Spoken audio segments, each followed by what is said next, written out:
1000 कोटी टंका लांच कथा कहते से 1000 कोटी टंका द्वारा लक्ष लक्ष एकर जमी जो फसल नष्ट होती से कहते 8000 टंका अणजलसेचित जमी को देबे एवं 17000 टंका जलसेचित जमी को देबे।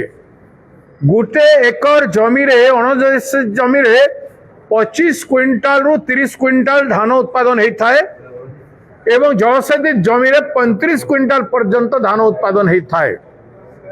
गोटाए क्विंटाल को 3200 टंका हिसाब रे जदि धरा जाए ताहेले आपण विचार करंतु जे मात्र 6 क्विंटाल धानर पैसा देई 6 क्विंटाल धानर पैसा देकरी से चाषी कूल को अंधकार रखिबा पाई लांच देवा कथा कहते।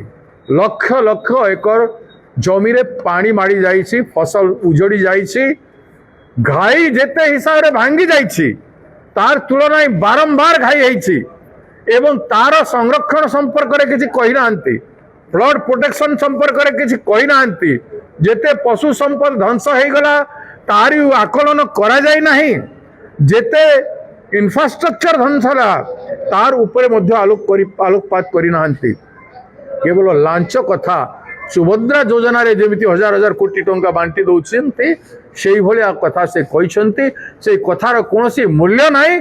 फ्लड हो जाए कि 15-16 दिन हो साराणी आज से लोकों को पाक को जाइकरी एभलिया कथा कहछन्ती। एभलिया अवहेला चरम सीमा रे पहुंची जाइछि।